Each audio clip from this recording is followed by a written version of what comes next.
আদায় করছি। আল্লাহ রব্বুল আলামিন আমাদেরকে অত্যন্ত দয়া করে মায়া করে উত্তর ঘুষপা হিলফুল ফুজুল ইসলামী সংগঠনের উদ্যোগে উত্তর ঘুষপা গোডাউন সংলগ্ন মাঠে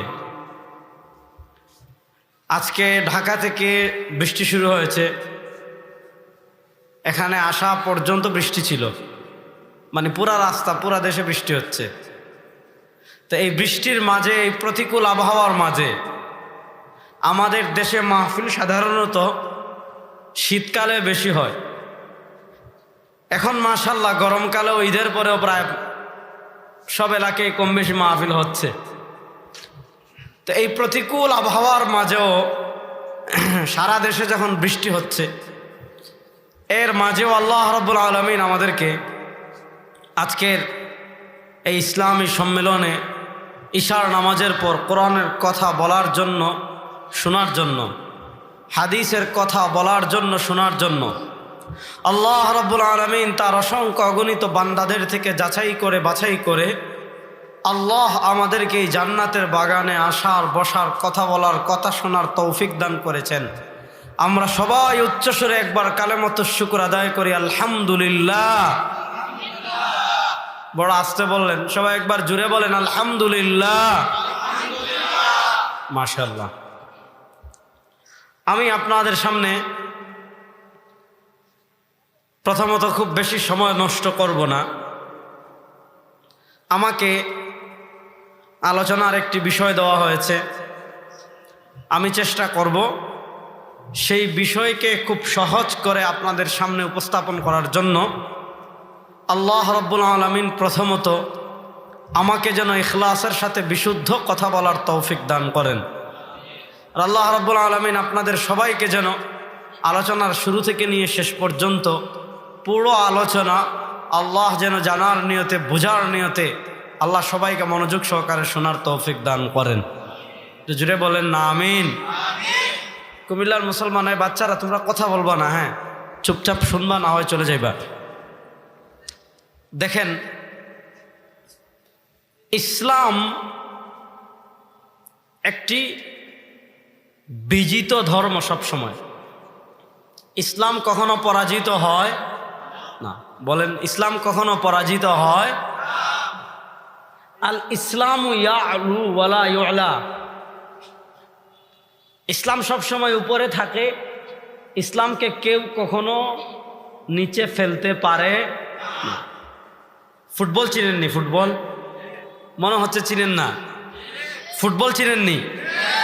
একটা ফুটবলকে কেউ যদি ডুব দিয়ে তার বুকে ফুটবলটা লাগিয়ে যত পানির নিচে, একেবারে পানির নিচে গিয়ে যদি ফুটবলটা ছেড়ে দেয়, ফুটবলের অভ্যাস কি? ফুটবল কখনো পানির নিচে থাকতে পারে না। আপনি একেবারে বঙ্গোপসাগর বলেন, প্রশান্ত মহাসাগর বলেন, আটলান্টিক মহাসাগর বলেন, যত বড় সমুদ্র হোক না কেন, ওই সমুদ্রের একেবারে তলদেশে গিয়েও যদি আপনি ফুটবলটাকে ছাড়েন, টাস করে ফুটবলটা পানির উপরে উঠে যায়। ফুটবল যেমন পানির নিচে থাকতে পারে না, আল্লাহ ইসলাম দেওয়ার পর নবী বলেছেন আল ইসলাম ইয়ালু ওয়ালা ইউলা। ইসলাম সব সময় উপরে থাকে। ইসলামকে কেউ কখনো নিচে রাখতে পারবে না। বড় আস্তে বললেন। এই জন্য দেখেন, যারা ইসলামকে মুছে দেওয়ার চেষ্টা করেছে, আচ্ছা বলেন, রাসূল করিম সাল্লাল্লাহু আলাইহি ওয়াসাল্লাম যখন ইসলামের দাওয়াত দেওয়া শুরু করেছেন, প্রথম রাসূল করিম সাল্লাল্লাহু আলাইহি ওয়াসাল্লাম ইসলামের প্রথম যখন আনুষ্ঠানিক দাওয়াত দেওয়া শুরু করলেন, আল্লাহ আয়াত নাযিল করলেন, ওয়া আনযির আশীরাতাকাল আকরাবিন। এতদিন চুপি চুপি দাওয়াত দিয়েছেন, আজ থেকে আর চুপি চুপি দাওয়াত দেওয়ার দিন শেষ। ওয়া আনযির আশীরাতাকাল আকরাবিন, যান আপনার নিকটাত্মীয় যারা আছে তাদেরকে দাওয়াত দেওয়া শুরু করেন। বলেন, নবী করিম সাল্লাল্লাহু আলাইহি ওয়াসাল্লাম যখন দাওয়াত দেওয়া শুরু করেছিলেন, রাসূল করিম সাল্লাল্লাহু আলাইহি ওয়াসাল্লামের ইসলাম যখন প্রকাশ্যে আসা শুরু হয়েছে, আল্লাহই তো বলেছেন ইউরিদুনা লিইউতফিউ নূরাল্লাহ বিআফওয়াহিম। মক্কার কাফেরেরা ইসলামকে মুছে ফেলার চেষ্টা করেছে। মদিনায় যাওয়ার পর ইহুদিরা মুছে ফেলার চেষ্টা করেছে। ইসলাম বিস্তৃত হয়ে যাওয়ার পর রোমানরা মুছে ফেলার চেষ্টা করেছে, কিসরারা মুছে ফেলার চেষ্টা করেছে, বাইজেন্টাইনরা মুছে ফেলার চেষ্টা করেছে। 1400 বছরের ইতিহাসে পৃথিবীর সব পরাশক্তি মিলে ইসলামকে মুছে ফেলার চেষ্টা করেছে, ইসলামকে দমিয়ে দেওয়ার চেষ্টা করেছে। কিন্তু 1400 বছরের ইতিহাসে আল ইসলাম ইয়ালা, আল ইসলাম ইয়ালু, ইসলাম বিজয়ী থাকবে। ইসলামকে পরাজিত করতে কেউ পারবে না। বড় আসতে বললেন, ইসলামকে পরাজিত করতে কেউ পারবে। এই জন্য দেখেন, ইসলাম ধর্ম শ্রেষ্ঠ ধর্ম, ইসলাম ধর্ম সত্য ধর্ম। এটা হলো মানুষের ফিতরত। আচ্ছা বলেন, একটা জিনিস ভালো করে বুঝেন, এখন বৃষ্টি হচ্ছে কি হচ্ছে না? আর আসতে বলেন, বৃষ্টি না হলে আমাদের গরম, মানে এই যে রমাদানুল মুবারক মাত্র আমাদের থেকে গেল, রমাদানুল মুবারকে প্রচণ্ড গরম ছিল। এত গরম, কোনো এলাকায় আমাদের চুয়াডাঙ্গায় তোমার আবহাওয়া সৌদি আরব থেকেও বেশি গরম হয়ে গিয়েছিল। 43 ডিগ্রি সেলসিয়াস পর্যন্ত উঠে গিয়েছিল। তাহলে বলেন, গরম, এটা যে গরম, এই গরম বুঝাতে কি দলিল লাগে? কথা বলেন। গরমের পর প্রচণ্ড শীত আসে, বলেন শীত বুঝাতে দলিলের প্রয়োজন হয়? এটাকে বলে আল উমুর, মানে এটা তাবেঈ বিষয়, যেগুলো বুঝাতে দলিল লাগে। ইসলাম সত্য ধর্ম, ইসলাম তাবেঈ ধর্ম। যারাই সত্যান্বেষী, দেখেন রাসূল করিম সাল্লাল্লাহু আলাইহি ওয়াসাল্লাম, মক্কায় কাফেরেরা নানাভাবে ইসলামের নাম নিশানা মুছে ফেলে দেওয়ার ষড়যন্ত্র করছে। রাসূল করিম ইসলাম দোয়া করলেন, আল্লাহুম্মা আইদিল ইসলাম বিআহাদি উমরাইন। আল্লাহ, হয় আবু জাহেলে না হয় ওমর ইবনুল খাত্তাবকে দিয়ে দুইজনের কোনো একজনকে ইসলাম মানে দুইজনের কোনো একজনকে ইসলামের পথে কবুল করে আল্লাহ আপনি ইসলামকে শক্তিশালী করেন। কারণ যেভাবে অত্যাচার করছে, এই অত্যাচারের জন্য বাহ্যিক ডাল হওয়ার জন্য একজন বড় বাহাদুরের প্রয়োজন, যাকে সবাই ডরায়। তো আল্লাহ নবী দোয়া করেছিলেন যে হয় ওমরের জন্য দোয়া, আল্লাহ হয় ওমরকে ইসলামের পথে কবুল করুন, অথবা আবু জাহেলকে ইসলামের পথে কবুল করুন। দেখেন রাসূল করিম সাল্লাল্লাহু আলাইহি ওয়াসাল্লাম দোয়া করেছিলেন দুইজনের জন্য। আবু জাহেলের জন্যও যেমন দোয়া করেছিলেন, ওমরের জন্য তেমন দোয়া করেছিলেন। আল্লাহর নবীর দোয়া কবুল হয়েছে ওমর রাদিয়াল্লাহু তাআলার ক্ষেত্রে, আবু জাহেলের ক্ষেত্রে কবুল হয় নাই। কেন? উমর রাদিয়াল্লাহু তাআলা আনহু যদিও আল্লাহর নবীর জান নেওয়ার জন্য এসেছিলেন, উমর রাদিয়াল্লাহু তাআলা আনহু যদিও কাফের ছিলেন, কিন্তু তিনি সত্যান্বেষী ছিলেন, তিনি হক জানলে কবুল করার মানসিকতা ছিল। কিন্তু আবু জাহেল সে কাফের, সে ছিল সত্যান্বেষী ছিল না। সেই কথা জানে মুহাম্মদুর রাসূলুল্লাহ সাল্লাল্লাহু আলাইহি ওয়াসাল্লাম সত্য নবী, কিন্তু সে জানে যদি মুহাম্মদুর রাসূলুল্লাহ সাল্লাল্লাহু আলাইহি ওয়াসাল্লামের দ্বীন ইসলামের স্বীকৃতি দিয়ে দে, তার নেতৃত্ব থাকবে না, তার ক্ষমতা থাকবে না, তার বাহাদুরি থাকবে না। এজন্য জানার পরও সে তোমার চুপ থেকেছে। আমাদের পরিভাষায় যেটাকে বলা হয়, সে ঘুমায় নাই কিন্তু ঘুমের ভান করেছে। আবু জাহেল জানতো সত্য, কিন্তু তার অন্তরে দুনিয়ার আসাবিয়ত ছিল। কিন্তু ওমর নবীর দুশমন ছিলেন, নবীর জান আনার জন্য বের হয়েছিলেন, কিন্তু তিনি সত্যান্বেষী ছিলেন। এজন্য নবীর দোয়া কবুল হয়েছিল ওমরের বেলায়। নবী দোয়া করেছিলেন, আল্লাহ ওমর কিংবা আবু জাহেল দুইজনের কোনো একজনকে দিয়ে ইসলামকে শক্তিশালী করেন। আল্লাহ রাব্বুল আলামিন নবী মুহাম্মদুর রাসূলুল্লাহ সাল্লাল্লাহু আলাইহি ওয়াসাল্লামের দোয়া কবুল করে হযরত ওমর ইবনুল খাত্তাব রাদিয়াল্লাহু তাআলা আনহুকে ইসলামের সুমহান মর্যাদা, ইসলামের সুমহান নিয়ামত দান করেছিলেন। এটা বুঝেন তো, ইসলাম এটা মানুষের তাবেঈ ধর্ম, ইসলাম সত্য ধর্ম। এটা বুঝতে এত দলিলের প্রয়োজন নাই। কেন দলিলের প্রয়োজন নাই? কারণ ইসলাম 1400 বছর থেকে পৃথিবীতে আসে না নাই। দেখেন আপনি অন্যান্য ধর্মের কিতাবগুলো, কিতাবুল মুকাদ্দাস মিলান, আপনারা আমার সাথে আসেননি, কথা বুঝেন। আপনি কিতাবুল মুকাদ্দাস যদি মিলান, তাহলে দেখবেন এক মুকাদ্দাসের এক সংস্করণের আরেক মুকাদ্দাসের আরেক সংস্করণের কিতাবুল মুকাদ্দাস, যেটা বাইবেল, বাইবেলের বিভিন্ন সংস্করণে দেখবেন একটাতে একটা কম, একটাতে একটা বেশি, একটাতে এই চ্যাপ্টার আছে আরেকটায় নাই, একটাতে এই কথা আছে আরেকটাতে এই কথা নাই, এরকম ব্যবধান আছে না নাই? আছে। কিন্তু বাংলাদেশে যে কোরআন, বাংলাদেশের আপনাদের বড়ুরাতে যে কোরআন, আর একেবারে আমেরিকা আর ওই মনে করেন কোনায় পৃথিবীর শেষ প্রান্তে, যার পরে আর দুনিয়া নাই, ওই প্রান্তে যে ব্যক্তির কাছে যে কোরআন আছে তার কোরআন, আর বাংলাদেশের একদম শেষ প্রান্তে এইদিকে কক্সবাজার গেলে পরে আর কিছু দেখা যায় না, তার কাছে যে কোরআন, পৃথিবীর তাবৎ পৃথিবীর যে যার কাছে যে কোরআন আছে, পৃথিবীর যে যেই প্রান্তে থাকে না কেন, যার কাছে যে কোরআন আছে, বলেন আমাকে ওই আমেরিকার ব্যক্তির কোরআন আর বাংলাদেশের মানুষের কোরআনের একটা নুক্তা পরিমাণ কোনো পার্থক্য আছে? বড় আসতে বললেন। একটা নুক্তা পরিমাণ কোনো পার্থক্য আছে? একটা হরফের কোনো পার্থক্য আছে? বোঝা গেল কোরআন দিয়েছেন আল্লাহ, 1400 বছর থেকে কোরআন হেফাজত করছেন আল্লাহ।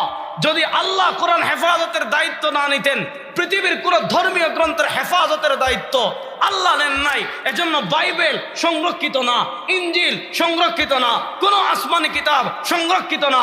ইসলাম কিয়ামত পর্যন্ত আল্লাহর নিকট একমাত্র মনোনীত ধর্ম। ইসলাম কিয়ামত পর্যন্ত আল্লাহর নিকট একমাত্র মনোনীত মানুষের জীবন বিধান। এজন্য 1400 বছর থেকে ইসলাম পৃথিবীতে আছে, 1400 বছর থেকে কোরআন মানুষের কাছে আছে। আল্লাহ বলেছেন কোরআন আমি দিয়েছি, কোরআনের হেফাজত করব আমি।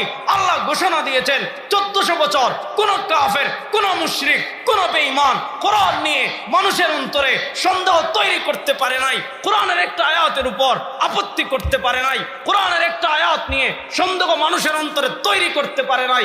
1400 বছরের আগে যে কোরআন, সেই কোরআন এখনো আছে, কিয়ামত পর্যন্ত থাকবে, আবাদুল আবাদ থাকবে। কোরআন কালামুল্লাহ, কোরআনের একটা হরফও কেউ পরিবর্তন করতে পারবে? বড় আসতে বললেন। কোরআনের একটা হরফও কেউ পরিবর্তন করতে পারবে? তাহলে বলেন কোরআন কার কিতাব? বড় আসতে বললেন। কোরআন কার কিতাব? এই জন্য এই জিনিসগুলো ভালো করে বুঝেন। তাহলে আল্লাহ রাব্বুল আলামিনের কোরআন যে আমাদের জন্য মানার প্রয়োজন আছে না নাই? অন্তত বাংলাদেশের যত বাতিল গোষ্ঠী বলেন, বাংলাদেশের যত বাতিল গোষ্ঠী আছে, হ্যাঁ শিয়াদের একটা একদলের একটা আকীদা আছে। শিয়াদের ভিতর জঘন্য একটা দল আছে, তোফা ইসনা আশারিয়াতে পাবেন, এই আলোচনাগুলো আছে, লম্বা আলোচনা।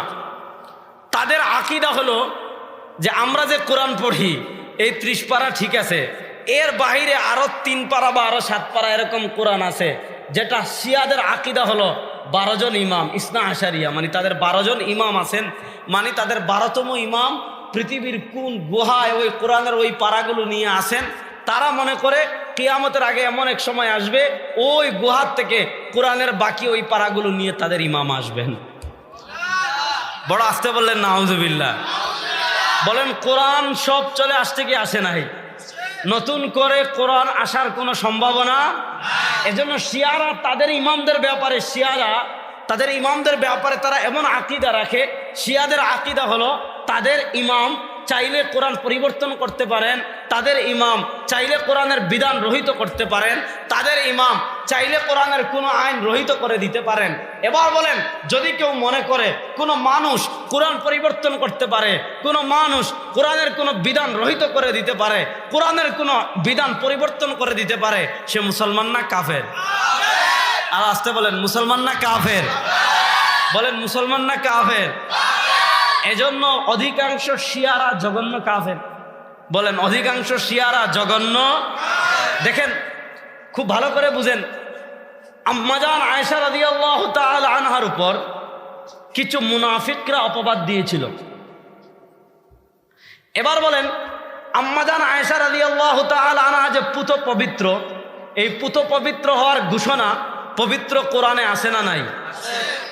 ইন্নাল্লাযীনা জাউ বিল ইফকি আসেনি? ইন্নাল্লাযীনা জাউ বিল ইফকানি মিথ্যা ঘটনা, মিথ্যা রটনা। মুনাফিকরা আম্মাজান আয়েশা রাদিয়াল্লাহু তাআলার ব্যাপারে মিথ্যা রটিয়েছিল, যেখানে পৃথিবীর নিকৃষ্ট গুনাহগুলোর ভিতর একটা গুনাহ গুজব রটানো।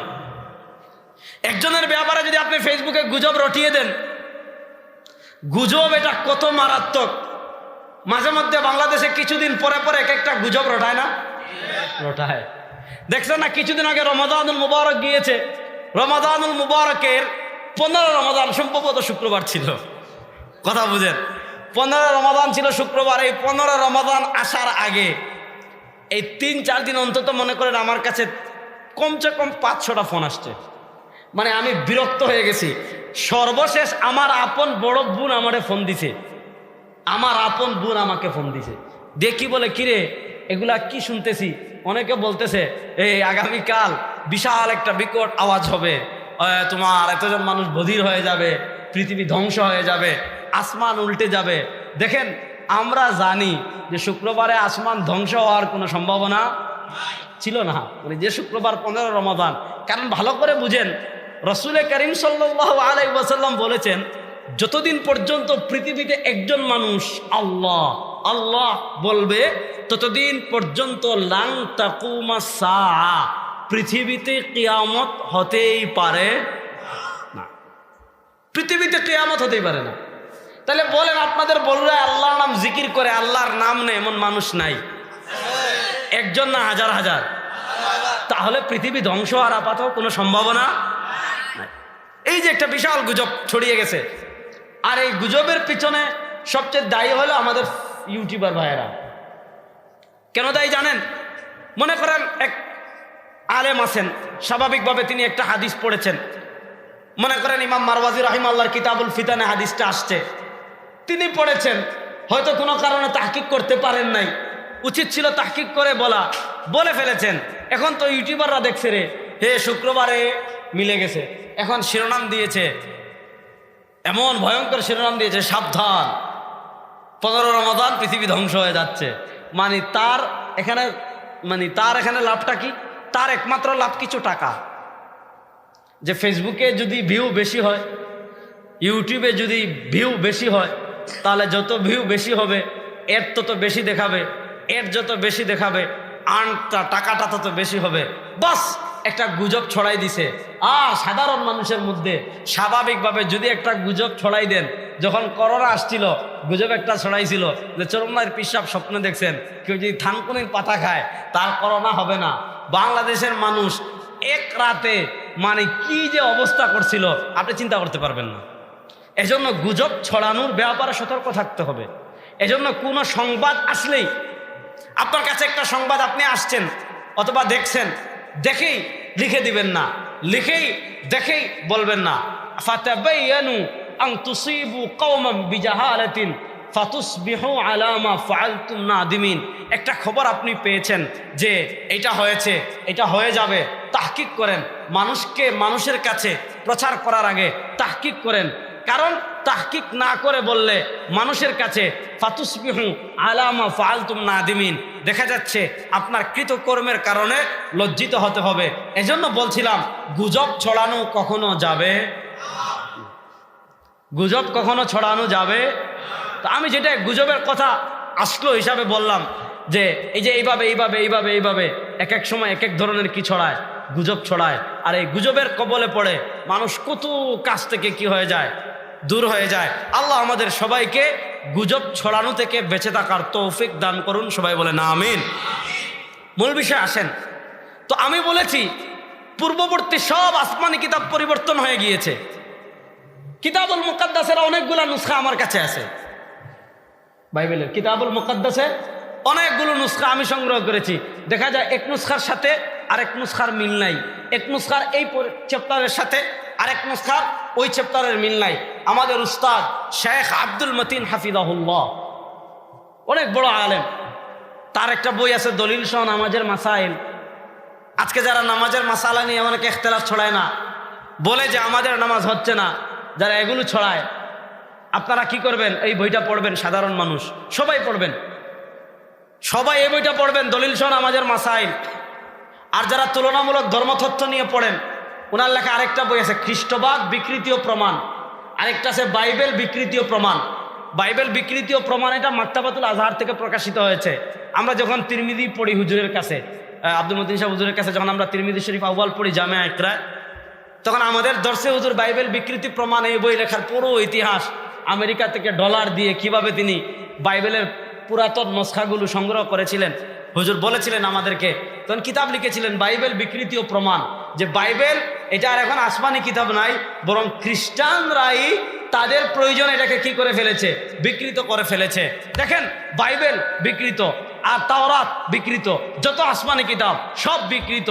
একমাত্র ইন্না নাহনু নাযালনা যিকরা, কোরআন এটা আল্লাহর সিফাত, কালামুল্লাহ, আল্লাহর জাত যেমন আজালি, আল্লাহর জাত যেমন আবাদি, আল্লাহর সত্তার যেমন কোনো শুরু নাই, আল্লাহর সত্তার যেমন কোনো শেষ নাই, আল্লাহর সত্তার যেমন কোনো হুদুদ নাই, আল্লাহর সত্তার যেমন কোনো আযা নাই, আল্লাহর সত্তার যেমন কোনো আরকান নাই, আল্লাহর সত্তার যেমন কোনো সাদৃশ্য নাই, আল্লাহর জাত সত্তা যেমন অনাদি অনন্ত, কোনো সীমারেখা নাই, আল্লাহ রাব্বুল আলামিনের গুণাবলীও তেমন অনাদি অনন্ত, আল্লাহর জাত যেমন আবাদি, আল্লাহর গুণাবলীও তেমন আবাদি। আর কালামুল্লাহ এটা আল্লাহর গুণ, কালামুল্লাহ এটা আল্লাহর সিফাত। এজন্য কোরআন নাহনু নাযালনা যিকরা, কোরআন আল্লাহ অবতীর্ণ করেছেন। কিয়ামত পর্যন্ত কোরআনের একটা হরফে কেউ সন্দেহ ঢুকাতে পারবে পারবেনি। আবার মনে করেন কেউ যদি মনে করে যে এক দুই আয়াত বিকৃত করে, সূরা বাকারার এক আয়াত আগে নিবে, আলে ইমরানের এক আয়াত এনে বাকারার সাথে লাগিয়ে দিবে, অথবা মনে করেন সূরাতুল ওয়াকিয়া, সূরাতুর আর রহমানের এক আয়াত এনে সূরা মায়েদার সাথে লাগাবে, সম্ভব? মানুষ ধরতে পারবে কি পারবে না? এজন্য আমাদেরকে আল্লাহ দিয়েছেন কোরআন, আমাদেরকে আল্লাহ দিয়েছেন বড়। আমার কথা মনে হয় আপনারা রাগ করতেছেন নাকি? তাহলে একটু মানে কথাবার্তা বললেন। আমাদেরকে আল্লাহ দিয়েছেন, সবাই জোরে বলেন, আমাদেরকে আল্লাহ দিয়েছেন। এবার এই কোরআন, আমি বলছিলাম যতগুলো ফিরকা আছে সবাই কোরআন মানে অন্তত। হ্যাঁ, কেউ অন্যভাবে অস্বীকার করে, সরাসরি অস্বীকার করে না। হ্যাঁ বুঝেন, ভালো করে বুঝেন। যেমন শিয়ারা কাফের, শিয়াদের একটা বিশাল অংশ কাফের। কেন কাফের এটা বললাম, তো এই গুজব থেকে কথা আসছে। শিয়ারা আম্মাজান আয়েশার ব্যাপারে কি গুজব? ইন্নাল্লাযীনা জাউ বিল ইফকি উসবাতুম মিনকুম। আল্লাহ কোরআনে আয়েশা রাদিয়াল্লাহু তাআলার ব্যাপারে যারা গুজব রটিয়েছিল, বলেছিলাম এই গুজব রটালে সাধারণ মানুষ বিভ্রান্ত হয়ে যায়। কিছু কিছু হিলাল ইবনে উমাইয়া সহ আরো কিছু সহজ সরল সাহাবী ছিলেন যারা মুনাফিকদের অপপ্রচারে বিভ্রান্ত হয়ে গিয়েছিলেন। আল্লাহ রাব্বুল আলামিন পবিত্র কোরআনে আম্মাজান আয়েশা রাদিয়াল্লাহু তাআলা আনহার বারাত তথা পবিত্রতা ঘোষণা করেছেন। কিন্তু এই শিয়া নরাদমরা আম্মাজান আয়েশাকে বেবিচারী মনে করে। আম্মাজান আয়েশার ব্যাপারে তাদের আকীদা হলো, এই ইরানের শিয়া যারা ছিল, ইরানের খুমেনি সহ যারা ছিল, তারা মনে করে আম্মাজান আয়েশা কি করেছেন, আম্মাজান আয়েশা বেবিচারকারিণী ছিলেন। তারা মনে করে যদি তারা কখনো মদিনা দখল করে, আম্মাজান আয়েশার কবরে গিয়ে তার বেবিচারকারীর শাস্তি তারা প্রয়োগ করবে। এবার বলেন, আম্মাজান আয়েশা রাদিয়াল্লাহু তাআলার পবিত্রতা ঘোষণা করেছেন কে? আরো আসতে বলে, আম্মাজান আয়েশা রাদিয়াল্লাহু তাআলা আনহার পবিত্রতা ঘোষণা করেছেন কে? এবার বলেন, আম্মাজান আয়েশা রাদিয়াল্লাহু তাআলার পবিত্রতা কেউ যদি বিশ্বাস না করে, সে কোরআন অস্বীকার করলো কি করলো না? আর কোরআন অস্বীকার করলে সে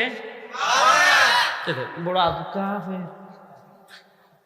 বলেন, কোরআন অস্বীকার করলে, জুড়ে বলেন, কোরআন অস্বীকার করলে, তাহলে শিয়াদের যারা আম্মাজান আয়েশাকে বেবিচারকারিণী মনে করে তারা মুসলমান না কাফের? দেখেন শিয়ারা কত যখন। আরেক দল কি মনে করে জানেন? হেরা বলে যে আল্লাহ রাব্বুল আলামিন নবুয়তের দায়িত্ব দিয়ে জিবরিলকে পাঠাইছেন। আল্লাহ নবুয়তের দায়িত্ব দিয়ে জিবরিলকে পাঠিয়েছেন যে জিবরিল যাও আলীর কাছে। দেখেন আমাদের সমাজে কত ধরনের ইমান বিধ্বংসী ফিরকা আছে। কেউ আলী রাদিয়াল্লাহু তাআলার মহব্বত দেখাতে গিয়ে কাফের হয়ে যায়, আবার কেউ আলী রাদিয়াল্লাহু তাআলার মহব্বত দেখাতে গিয়ে পথভ্রষ্ট হয়ে যায়। তো শিয়াদের একদল মনে করে যে আল্লাহ রাব্বুল আলামিন আলীকে পেয়ে হযরত জিবরিল আমিনকে ওহী দিয়ে পাঠিয়েছেন যে তুমি ওহী নিয়ে যাও কার কাছে? আলীর কাছে। আর জিবরিল ভুল করে মুহাম্মদ রাসূলের কাছে চলে আসছেন। বলেন এমন জঘন্য আকীদা থাকলে ঈমান থাকবে? এজন্য ঈমানের ব্যাপারে আমাদের সতর্ক থাকার দরকার আছে না নাই? তো আমরা বলেছিলাম আহলে কোরআন বলেন, আহলে হাদিস বলেন, এই কথা কেউ সুস্পষ্ট, আহলে শিয়া বলেন, এই কথা কেউ সুস্পষ্টভাবে বলে না যে কোরআন মানি না। এটা নাস্তিক কাফের এরা বলে, ভিন্ন কথা। কিন্তু মুসলমানদের নাম দিয়ে যতগুলো ফিরকা আছে, কাফের হোক, কেউ আছে মুসলমান নাম দিয়ে পরিচালনা করে কিন্তু তারা কাফের। যেমন আহমদিয়া মুসলিম জামাত নাম দিয়েছে মুসলিম, তারা আহমদিয়া মুসলিম না আহমদিয়া কাফের? বুঝি না, কুমিল্লার মুসলমান কথা বলেন, এরা আহমদিয়া মুসলিম জামাত না আহমদিয়া কাফের জামাত? তো মুসলিম নামধারী কিছু দল আছে, এরা কাফের। যেমন পাকিস্তানে আছে আগাখানি, সেদিকে যাচ্ছি না, বিস্তারিত যাচ্ছি না। আবার মুসলিম নামধারী কিছু আছে যারা কাফের না, তবে পথভ্রষ্ট। তাহলে সবাই এই কথা অন্তত বলে, এই পয়েন্টে সবাই একমত, যে এই পয়েন্টে সবাই একমত যে আমাদেরকে কোরআন মানা লাগবে কি লাগবে না? আচ্ছা, কোরআনের অকাট্যতা নিয়ে, কোরআন যে অকাট্য দলিল, এই কোরআন যে মানা লাগবে, এই কথার উপর সাদা, সেদিকে যদি সময় পাই বলবো। আমি যে বিষয়টা আপনাদেরকে বুঝাতে চাচ্ছি, কোরআনের আয়াত আমরা মানবো কি মানবো না? সবাই বলেন, কোরআনের আয়াত আমরা মানবো কি মানবো না? এবার আমি আপনাদের সামনে কোরআনের একটা আয়াত পড়বো, আয়াত পড়ে ব্যাখ্যা করব, এই আয়াত থেকে কি জিনিস আমাদের বুঝে আসে এটা বলবো। আর এই আয়াতের আলোকে 1400 বছরের ইমামগণ কি কি বলেছেন, 1400 বছরের মুহাদ্দিসগণ কি কি বলেছেন, 1400 বছরের ফুকাহায়ে কেরাম কি কি বলেছেন, ওই বক্তব্য যদি আপনাদের সামনে পেশ করি, আমাকে যে বিষয়টা দেওয়া হয়েছে সেই বিষয় বুঝতে আশা করি সহজ হয়ে যাবে। বিষয় পরে বলবো, আগে আয়াত বুঝাই, আয়াত বুঝানোর পর কিছু বক্তব্য আপনাদের সামনে পেশ করব। ওই বক্তব্যকে যদি বুঝেন তাহলে আপনারা আশা করি আপনাদের সামনে বিষয়টা সহজ হয়ে যাবে। আল্লাহ রাব্বুল আলামিন আমাকে যেন তৌফিক দান করেন, সবাই বলেন আমিন। সবগুলো দিন, দ্রুত দেন।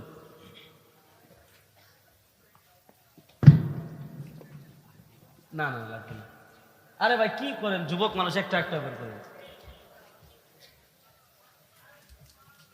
যাক, বিসমিল্লাহির রহমানির রহিম।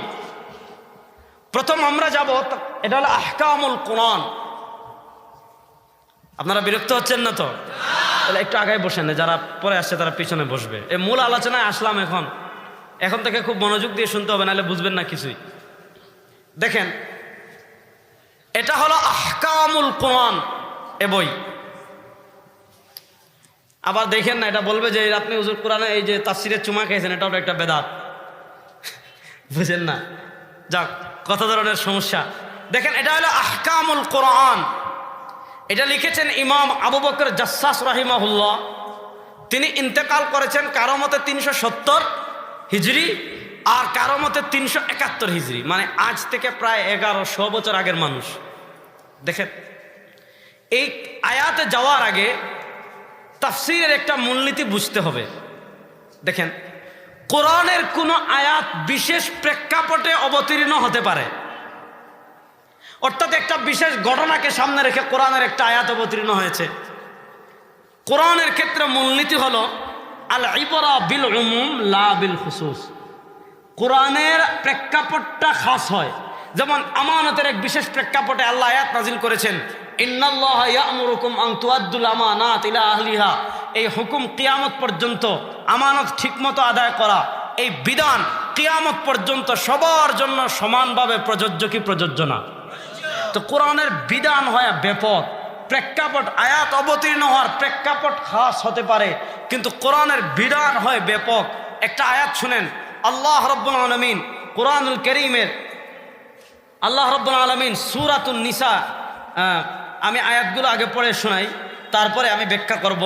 আল্লাহ বলেন, ওয়া ইযা জাআহুম, মনোযোগ, ওয়া ইযা জাআহুম আমরুম মিনাল আমনি আওয়াল খাউফি আযাউ বিহি ওয়ালাউ রাদ্দুহু ইলা রাসূলি ওয়া ইলা উলিল আমরি মিনহুম লাআলিমাহু আল্লাযীনা ইয়াস্তামবিতুনাহু মিনহুম।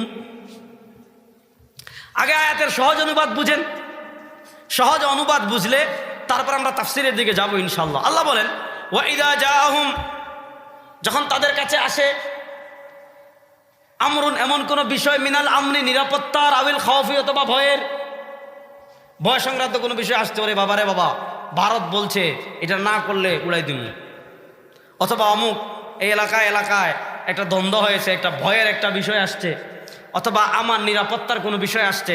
যদিও এখানে দুইটা বিষয় আসছে, আগে বলেছি বিধান ব্যাপক হয়, এখানে যদিও দুইটা জিনিসের কথা বলা হয়েছে কিন্তু বিধান হলো ব্যাপক।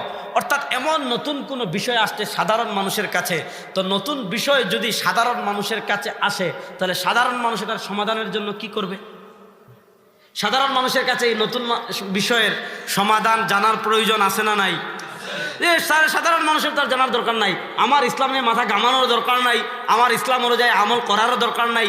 বলেন আলেম বলেন, জালেম বলেন, মুফতি বলেন, মুহাদ্দিস বলেন, শায়েখ বলেন, ইসলামিক স্কলার বলেন, মাদ্রাসার শিক্ষক বলেন, মসজিদের ইমাম বলেন, স্কুলের স্যার বলেন, মাদ্রাসার ছাত্র বলেন, কলেজের স্টুডেন্ট বলেন, তারপর ব্যবসায়ী বলেন, যারা আর এক কথায় যারা কালেমা পড়ুয়া, যারা পড়েছে লা ইলাহা ইল্লাল্লাহ, যারা কালেমায় বিশ্বাসী, তাদের সবার জন্য ইসলামের বিধি বিধান মেনে চলা আবশ্যক কি আবশ্যক না? কথা বুঝেন। ইসলাম শুধু মুফতিদের জন্য, মুহাদ্দিসদের জন্য, ইসলামিক স্কলারদের জন্য, শায়েখদের জন্য, যারা খুব সুন্দর করে গুছিয়ে কথা বলতে পারে তাদের জন্য না সবার জন্য? আমাদের সবার ইসলাম অনুযায়ী আমাদের টোটাল জীবন পরিচালনা করার দরকার আছে না নাই? তো আল্লাহ বলতেছে তোদের জীবন পরিচালনা করতে গিয়ে যদি নতুন কোনো বিষয় আসে তাই কি করবি? আল্লাহ দুইটা পদ্ধতি বলেন, মনোযোগ। এক নম্বর, নতুন কোনো বিষয় যদি আসে, ওয়ালাউ রাদ্দুহু ইলার রাসূল, এই বিষয়টা যদি তারা রাসূলের কাছে ফিরিয়ে দেয়, যে নতুন বিষয় আসছে, তার এটা সমাধান আমার করার দরকার নাই, রাসূলুল্লাহ সাল্লাল্লাহু আলাইহি ওয়াসাল্লাম আছেন, যাই রাসূলুল্লাহ সাল্লামের কাছে, রাসূলুল্লাহ সাল্লাম যেই সমাধান দিবেন, রাসূলে করিম সাল্লাল্লাহু আলাইহি ওয়াসাল্লাম যদি কোনো সমাধান দিয়ে দেন উম্মার জন্য, সেই সমাধান মানা আবশ্যক কি আবশ্যক না? রাসূলুল্লাহ সাল্লামের সমাধান ওভারটেক করে যদি আবার কেউ সমাধান তালাশ করে, বুঝতে পারবে এটা মুনাফিক। বলেন ওইটা কি? রাসূলুল্লাহ সাল্লাল্লাহু আলাইহি ওয়াসাল্লামের সমাধান না মেনে যারা নিজেদের পক্ষ থেকে কোনো বিষয়ের সমাধান তালাশ করতে চায়, তারা মুসলমান না মুনাফিক? যেমন আমরা রাসূলুল্লাহ সাল্লামকে তো পাবো না, পাবো? রাসূলুল্লাহ সাল্লাল্লাহু আলাইহি ওয়াসাল্লামের কাছে সরাসরি আমাদের কাছে আমরা যাওয়া সম্ভব? এখন রাসূলুল্লাহ সাল্লামকে আমরা পাবো কেমনে? রাসূলুল্লাহ সাল্লাল্লাহু আলাইহি ওয়াসাল্লামকে আমরা পাওয়ার মাধ্যম হলো ইসলাম থেকে বিশুদ্ধ সনদে যে হাদিসগুলো আছে, এই হাদিসে যদি আমরা কোনো বিষয়ের সমাধান পেয়ে যাই, তাহলে ওই সমাধানের জন্য আমাদের আর কোথাও যাওয়ার দরকার। কিন্তু যদি না পাই, তাহলে আমরা যাবো কার কাছে? আল্লাহ দুইটা বিষয় বলেন, ওয়ালাউ রাদ্দুহু ইলার রাসূল। দেখেন আল্লাহ এক নম্বরে বলেন ওয়ালাউ রাদ্দুহু ইলার রাসূল, যদি তারা বিষয়টি ফিরিয়ে দেয় রাসূলের কাছে, অথবা আও ইলা উলিল আমরি মিনহুম, অথবা তাদের মধ্যে যারা উলুল আমর তাদের কাছে ফিরিয়ে দে। খুব মনোযোগ।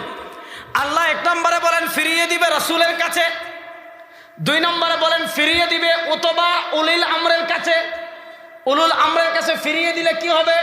লা আলিমাহু, জানবে কারা? আল্লাযীনা ইস্তামবিতুনাহু মিনহুম, উলুল আমর তারা জানবে কেমনে? কারা? আল্লাযীনা, যারা ইস্তামবিতুনাহু মিনহুম, যারা কোরআন থেকে ইস্তামবিতুনাহু, কোরআন থেকে রিসার্চ করে গবেষণা করে বের করতে পারবে, তাদের কাছে ফিরিয়ে দিবে। বুঝেন, এক নম্বর রাসূলের কাছে ফিরিয়ে দিবে, অথবা এমন উলুল আমরের কাছে ফিরিয়ে দিবে যারা ইস্তামবিতুনাহু, কোরআন সুন্নাহ রিসার্চ করে, কোরআন সুন্নাহ গবেষণা করে বের করতে পারবে। খুব সহজ করে বুঝেন। এই আয়াত থেকে আমরা প্রথমে একটা বিষয় বুঝলাম যে কোরআন সুন্নাহ থেকে গবেষণা করে বের করার একটা অপশন আছে না নাই? আমার কথা বুঝতে হবে হযরতরা। এখানে কি হাতি দেখতে এসেছেন? একটা ঘটনা শোনাই। ইমাম মালিক আলাইহির রহমা মদিনায় মুয়াত্তা পড়াচ্ছেন, খুব মনোযোগ। হঠাৎ একবার সুরসুর করে একদিন পড়াচ্ছেন, তো এটা তো আমাদের মতো কম ছাত্র না। ইমাম মালিক ছিলেন ইমাম দারুল হিজরা, মদিনার ইমাম, শত শত ছাত্র তার দর্শে বসত। একদিন ইমাম মালিক রাহিমাহুল্লাহ পড়ানো শুরু করছেন, হঠাৎ সব ছাত্র উঠে চলে গেছে, মানে মুহূর্তের ভিতর ক্লাস ফাঁকা। ইমাম মালিক আলাইহির রহমা জিজ্ঞেস করলেন ব্যাপার কি? বললেন হুজুর মদিনা তো হাতি নাই, মদিনায় হাতি আসছে, এতদিন পর হঠাৎ হাতি আসছে, সবাই হাতি দেখতে বের হয়ে গেছে, শুধু একজন যায় নাই, সম্ভবত আবু আব্দুল্লাহ আন্দুলুসি রহমতুল্লাহ, না উনি মুয়াত্তা মালিকের বর্ণনাকারী, যিনি নামটা এই মুহূর্তে আসছেন আমার, না, ইমাম আব্দুল বার তো অনেক পরের, 463-তে, ইমাম মালিকের ছাত্র। হ্যাঁ, তো ওনাকে ইমাম মালিক রাহিমাহুল্লাহ জিজ্ঞেস করলেন যে বাবা তুমি যাও নাই কেন, সব তো যাও, একটু হাতি দেখে আসো। তো উনি বললেন যে আমি হাতি দেখতে আসি নাই। আমি কি দেখতে আসি নাই? হাতি দেখতে আসি নাই, আমি পড়তে আসছি। তো ওই যে যারা হাতি দেখতে গেছিল, তারা ওই যে হাতি দেখতে গিয়েছিল হারিয়ে গেছে, ইতিহাসে তাদের নাম নাই, কিন্তু ইমাম মালিক আলাইহির রহমার মুআত্তার যিনি বর্ণনা করেছেন তার নাম পৃথিবীতে কিয়ামত পর্যন্ত থাকবে কি থাকবে না? তাহলে আপনারা কি ওয়াজ শুনতে আসছেন না মোটরসাইকেল দেখতে? জোরে বলেন। তাহলে ওয়াজ শুনবেন, মোটরসাইকেল কত আসবে কত যাবে ভালো করে শুনেন। তাহলে এই আয়াত থেকে আমরা কি বুঝলাম? এই আয়াত থেকে আমরা বুঝলাম যে আল্লাযীনা ইস্তামবিতুনাহু মিনহুম, যারা কি করতে পারে, কোরআন সুন্নাহ থেকে ইস্তিমবাত, কোরআন সুন্নাহ রিসার্চ করে বের করতে পারে। বোঝা গেল ইসলামী শরীআর কিছু বিষয় এমন আছে যেই বিষয়গুলো কোরআন সুন্নাহ থেকে রিসার্চ করে বের করার প্রয়োজন হয় কি হয় না? কথা বুঝেন। এই আয়াত থেকে আমরা কি বুঝলাম? এই আয়াত থেকে আমরা এটা বুঝলাম ইসলামী শরীআর কিছু বিষয় এমন আছে যে বিষয়গুলো কোরআন সুন্নাহ রিসার্চ করে বের করার প্রয়োজন হয় কি হয় না? এবার প্রশ্ন হলো, রিসার্চ করে বের করার প্রয়োজন হলে এখানের এমন কে কে আছেন যে কোনো একটা নতুন বিষয় আসছে, কোনো একটা নতুন বিষয় আসছে। যেমন নতুন একটা বিষয় আমি খুব সহজ করে বলি, যেমন আমি আপনাদেরকে বুঝাই। আমাদের বাড়ি কানাইঘাট, সিলেট কানাইঘাট, আমাদের বাড়ি বাংলাদেশ, আমাদের থানার পর ওই পারে ভারত, ওই পারে ভারত। এবার মনে করেন বাংলাদেশের ভারত এক দেশ না দুই দেশ? আর আসতে বলেন, এক দেশ না দুই দেশ? দুই দেশ। এবার মাসালা বুঝেন, আমাদের বাংলাদেশ শেষ, মনে করেন জাফলং, এটা বাংলাদেশের শেষ, অপারে ডাউকি মেঘালয়। এখন জাফলংয়ে চাঁদ ওঠে নাই, জাফলং এখনো মানুষ চাঁদ দেখে নাই, মানে বাংলাদেশের মানুষ দেখে নাই, কিন্তু ওপারে ভারতের মানুষ বলতেছে ঈদ মুবারক, ঈদ মুবারক, ঈদ মুবারক, চাঁদ উঠে গেছে, মাহে রমজান মুবারক, মাহে রমজান মুবারক, চাঁদ দেখা গেছে। বাংলাদেশে দেখে নাই, ওই শুধু মাঝে কাটা তার, এপারে দেখে নাই, ওপারে দেখে। এখন ওপারে দেখার কারণে আমাদের রাখা লাগবে কিনা, ওপারে দেখার কারণে আমাদের রোজা রাখা লাগবে কিনা? ফতোয়া পরে দাঁড়ান বাবা, পরে বুঝেন। এবার বলেন, এই মাসআলার সমাধান ইসলামী শরীআয় আছে না নাই? কথা কয় না। এই মাসআলার সমাধান ইসলামী শরীআয় আছে না নাই? আচ্ছা, আপনাদের জীবনে শুনছেন যে রোজা কখনো 31টা হয়, আরবি মাস কখনো 31 হয়? জোরে বলেন, আরবি মাস কখনো 31 হয়? এখন মনে করেন এক ব্যক্তি সৌদি আরব 30 নম্বর রোজা রেখেছে, যেমন এইবার তো রোজা 29টা হয়েছে। মনে করেন কোনো এক বছর, যেমন গত বছর রোজা 30টা হয়েছিল, সে 30 নম্বর রোজা সৌদি আরব রেখেছে। সৌদি আরবের 30 নম্বর রোজা ইফতার করে জিদ্দাহ কিং আব্দুল আজিজ এয়ারপোর্ট থেকে সে বিমানে উঠেছে। খুব মনোযোগ। 30 নম্বর ইফতার করে কিং আব্দুল আজিজ এয়ারপোর্ট থেকে সরাসরি ফ্লাইট, মধ্যখানে কোনো ট্রানজিট নেই। সে সরাসরি রাত 12টায় এসে শাহজালাল ইন্টারন্যাশনাল এয়ারপোর্ট অথবা সিলেট উসমান ইন্টারন্যাশনাল এয়ারপোর্ট অথবা চট্টগ্রাম শাহ আমানত ইন্টারন্যাশনাল এয়ারপোর্টে ল্যান্ড করেছে। ল্যান্ড করার পর দেখলো ওখানে সন্ধ্যায় মানে 6টায় রওনা হয়েছে, রাত 12টায় এসে 6 ঘন্টায় বাংলাদেশে ল্যান্ড করেছে। ল্যান্ড করার পর শুনলো সৌদি আরব তো সে 30টা রোজা রেখে এসেছে, আগের দিন তো বাংলাদেশ ওই দিন 29, বাংলাদেশ তো 29 তারিখ চাঁদ ওঠে নাই। এখন প্রশ্ন হলো, সে বাংলাদেশ আগামীকাল মানে মানুষ আজকে সেহরি খাবে, আগামীকাল 30 রোজা রাখবে, সে কিন্তু সৌদি আরব 30টা রোজা রেখে এসেছে, আয়সা দেখছে বাংলাদেশ আগামীকাল 30 নম্বর রোজা। সওয়াল ইয়ে হ্যায়, প্রশ্ন হলো সে আগামীকাল বাংলাদেশের হিসাবে 30 নম্বর রোজা রাখবে নাকি সৌদি আরবের হিসাবে তার তো রোজা 31টা হয়ে গিয়েছে, রোজা যেহেতু 31টা নাই সে খাবে কোনটা? মাসালা বুঝেন। বলেন এই মাসআলা সমাধান ইসলামী শরিয়ায় আছে না নাই? এবার বলেন, আল্লাহ নবী ইসলামের যুগে এই 6 ঘন্টায় মক্কা থেকে বাংলাদেশ আসা সম্ভব ছিল? কথা বুঝেন, মদিনার থেকে আসা সম্ভব ছিল? সুতরাং পুরো হাদিস খুঁজলে আপনি এই মাসআলার সমাধান পাবেন না, পুরো হাদিস খুঁজলে পাবেন না। এবার বলেন এই মাসআলার সমাধান আমার জানার প্রয়োজন আছে না নাই? আর আসতে বলেন, এই মাসআলার সমাধান আমার জানার দরকার আছে না নাই? এরকম বুঝেন, ইসলামী শরিয়ায় মাসআলার দুইটা ক্যাটাগরি আছে। বুঝেন, ইসলামী শরিয়ায় মাসআলার দুইটা ক্যাটাগরি আছে। সহজ ক্যাটাগরি বললে দুই ভাগ যদি করি, কিছু মাসআলা মানসুস আলাইহি, আপনারা আমার সাথে আছেন তো? উলামা একরাম, ছাত্র ভাইরা, শিক্ষিত সমাজরা ভালো করে বুঝবেন। কিছু মাসআলা মানসুস আলাইহি, অর্থাৎ যেগুলো সুস্পষ্ট কোরআন হাদিসে পাওয়া যায়। আচ্ছা বলেন তো, আপনাদের কুমিল্লার সব মুসলমানদের ফতোয়া কি? সুদ খাওয়া? জোরে বলেন। সুদ খাওয়া, ঘুষ খাওয়া, ব্যভিচার করা, রমজানের রোজা রাখা হারাম হয়। ফরজ বলেন, রমজানের রোজা রাখা, রমজানের রোজা রাখা, যাকাত দেওয়া, 5 ওয়াক্ত নামাজ পড়া, এগুলো মানসুস আলাইহি। এগুলা কি আলাইহি? অর্থাৎ যেগুলো সুস্পষ্ট কোরআন হাদিসে পাওয়া যায়। দেখেন, যেগুলো সুস্পষ্ট কোরআন হাদিসে পাওয়া যায়, আচ্ছা সুদ খাওয়া হারাম, এইটা আমাকে বুঝতে হলে কোরআন সুন্নাহ রিসার্চ করার কোনো প্রয়োজন আছে? কোরআনের আয়াত পড়লে পেয়ে যাবো, আহাল্লাল্লাহুল বাই'a ওয়া হাররামার রিবা। আল্লাহ ব্যবসাকে করেছেন হালাল, সুদকে করেছেন হারাম।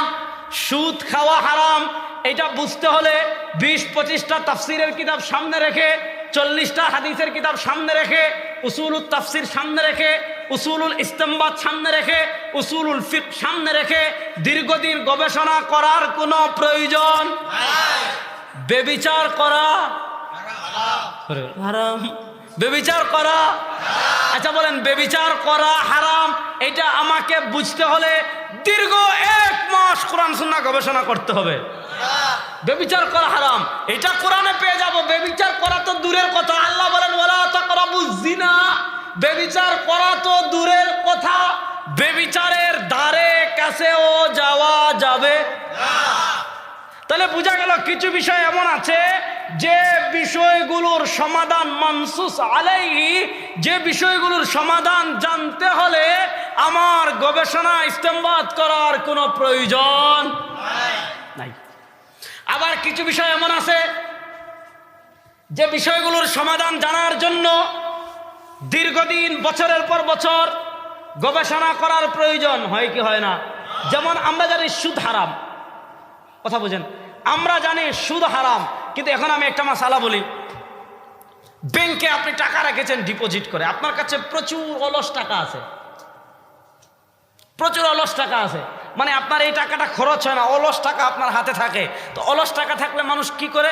যে তার কাছে 10 লাখ টাকা আছে, প্রচুর অলস টাকা। অলস টাকা থাকলে কি করে মানুষ? 1 বছর মেয়াদের জন্য, 2 বছর মেয়াদের জন্য, 3 বছর মেয়াদের জন্য মানুষ এই টাকাটা ব্যাংকে ডিপোজিট করে রাখে। রাখেনি? যে 1 বছর এই টাকাটা তুলব না, কেন? টাকাটা 1 বছরের জন্য যদি ডিপোজিট করে রাখে, 1 বছর পর ব্যাংকওয়ালা বেশি টাকা দেয়। এবার দেখেন, ব্যাংকে আপনি 10 লাখ টাকা ডিপোজিট করে রাখছেন 1 বছরের জন্য, ব্যাংকওয়ালা 1 বছর পরে যে কোনো ব্যাংক বলেন, ইসলামী ব্যাংকের কথা বলেন, অগ্রণী ব্যাংকের কথা বলেন, ডাচ বাংলা ব্যাংকের কথা বলেন, সরকারি ব্যাংকের কথা বলেন, বেসরকারি ব্যাংকের কথা বলেন, যে কোনো ধরনের ব্যাংকিং সিস্টেমের কথা বলেন, যদি আপনি টাকা ডিপোজিট করে রাখেন বা সেভিং অ্যাকাউন্টে রাখেন, যে কোনো অ্যাকাউন্টে রাখেন, বলেন দিন শেষে, বছর শেষে, মুজারাবা ভিত্তিক হোক, যেই ভিত্তিক হোক, ব্যাংকিং সিস্টেম নিয়ে আমার আলোচনা করার উদ্দেশ্য না, কিন্তু কথা হলো আপনি ব্যাংকে যেই সিস্টেমেই টাকা রাখেন না কেন, দিন শেষে, বছর শেষে ব্যাংক আপনার অ্যাকাউন্টে, ব্যাংক আপনাকে একটা ইন্টারেস্ট দেয় কি দেয় না? বুঝেন? ডিপোজিট করে টাকা রাখলে ব্যাংকওয়ালা আসবে, সবর করার কিছু নাই, সবর করতে হবে, সবর করার কিছু নাই না। আচ্ছা আপনারা আমার কথা বুঝতেছেন তো? আচ্ছা মাশাআল্লাহ।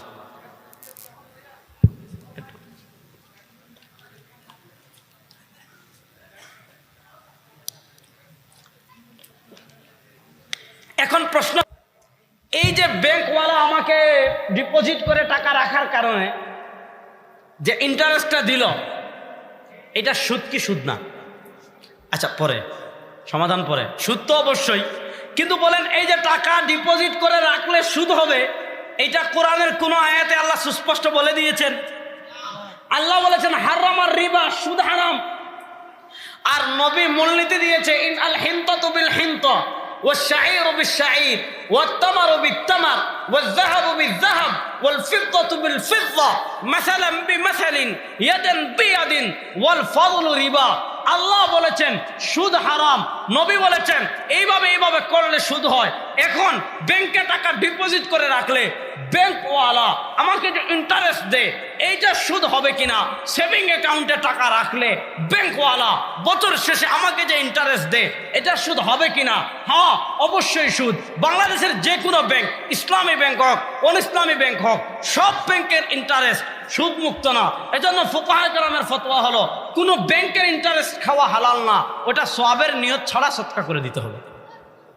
কিন্তু প্রশ্ন হলো এটা সুদ কি সুদ না, এইটা বের করতে হলে কোরআন সুন্নাহ গবেষণা করার প্রয়োজন আছে না নাই?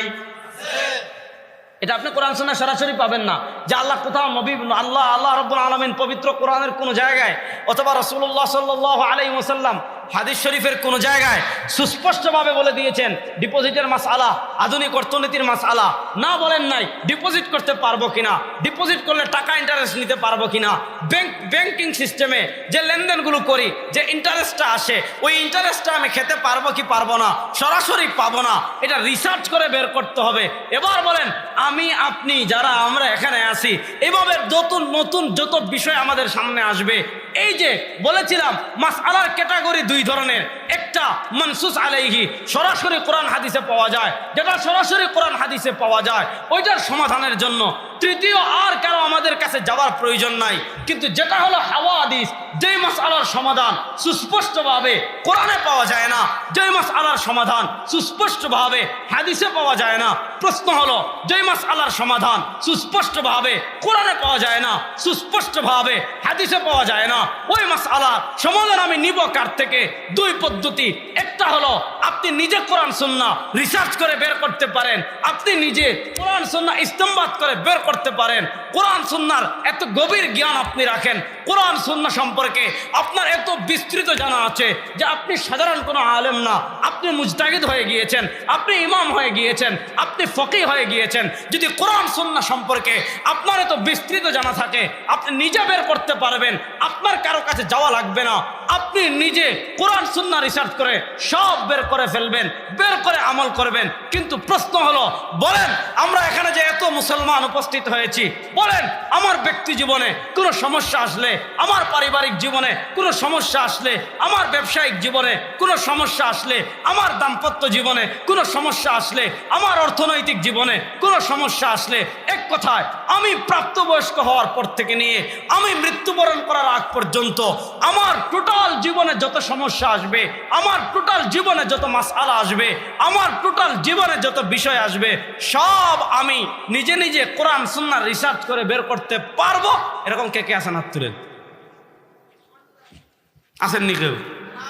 আমি আমারটা আগে বললাম যে আমি পারবো না, আপনারা কে কে পারবেন দেখে একটু হাত তুলেন তো। কেউ নাই? তারা কারা কারা পারবেন না তারা হাত তুলেন। মাশাল্লাহ, আসেননি কেউ? পারেন দেখি তো। আচ্ছা মাশাল্লাহ, যাক। যে হাত তুলবেন না বোঝা গেল উনি মুজতাহিদ। তাহলে বোঝা গেল পুরা কুমিল্লা একজনও মুজতাহিদ মনে হয়। সন্দেহ করছেন যে আবরার সাহেব এটা কি বলে, এত বিশাল কুমিল্লা না একজনও নাই, পুরা কুমিল্লা একজনও মুজতাহিদ। বড় আসতে বলেন, পুরা কুমিল্লা একজনও মুজতাহিদ। হ্যাঁ, এখন যারা মুজতাহিদ দাবি করে এগুলা সব মূর্খ। এখন মুজতাহিদ হয়ে যাচ্ছে না ঘরে ঘরে, মনে কি তিনি কোরআন শরীফই পড়তে পারেন না, তিনি আরবি পড়তে পারেন না, কোরআন সুন্নাহ সম্পর্কে তার দেখেন কোন ফিতনার যুগে আমরা আসছি রে ভাই।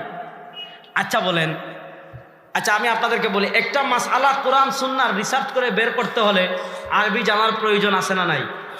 আচ্ছা বলেন হাদিসের কয়টা কিতাব বাংলা হয়েছে? সর্বোচ্চ 10-15টা।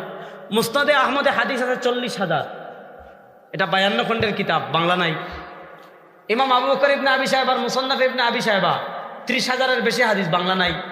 ইমাম আব্দুর রাজ্জাক আস-সানানির মুসান্নাফে আব্দুর রাজ্জাক, বাংলা নাই। মুসনাদে আবু ইয়ালা আল-মাওসিলি, বাংলা নাই। মুসনাদে বাজ্জার, বাংলা নাই। মুসনাদে আবু দাউদ তায়ালিসি, বাংলা নাই। ইমাম আবু হানিফার কিতাবুল আসার, বাংলা নাই।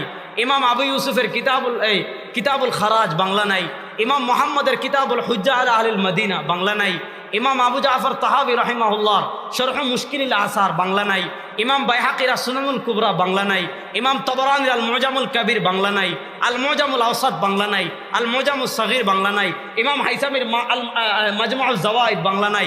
হাদিসের শত শত কিতাব বাংলাই হয় নাই। এবার বলেন, এই হাদিসের শত শত কিতাব পড়তে হলে অন্তত আরবিটা জানার দরকার আছে না নাই? এখন হাদিসের শত শত কিতাব বাংলা হয় নাই, এক নম্বর বিষয় বুঝেন। দুই নম্বর, হাদিসের ব্যাখ্যা গ্রন্থ। একটা হাদিসের ব্যাখ্যা পড়তে হলে হাদিসের ব্যাখ্যা গ্রন্থ আপনি কয়টা বাংলা হয়ে গেছে? বুখারী শরীফের কতগুলো বিখ্যাত ব্যাখ্যা গ্রন্থ। ইমাম ইবনে হাজার আসকালানির ফাতহুল বারির বাংলা নাই, ইমাম আইনির মমদাতুল কারির বাংলা নাই, ইমাম কাস্তাল্লানির ইরশাদুস সারির বাংলা নাই, লামিউদ দারারির বাংলা নাই, শুধু ফয়জুল বারিটা না হয় বাংলা আছে। আরো কত কত হাদিসের কিতাব, ইমাম নওয়ী রাহিমাহুল্লাহর আল মিনহাজের বাংলা নাই, ইকমালুল মুলঈমের বাংলা নাই, তারপরে আল মুফহিমের বাংলা নাই, তোমার তিরমিজি শরীফের কত বিখ্যাত গ্রন্থ, মাআরিফুস সুনানের বাংলা নাই, তুহফাতুল আহওয়াজির বাংলা নাই, তুহফাতুল আল মাঈদ বাংলা হয়েছে কিনা জানি না, কিফায়াতুল মুক্তাজিদ বাংলা নাই। এবার বলেন, হাদিসের ব্যাখ্যা পড়তে হলে আরবি জানার প্রয়োজন। একটা হাদিস যাচাই বাছাই করতে হলে ইলালুল হাদিস জানা লাগে।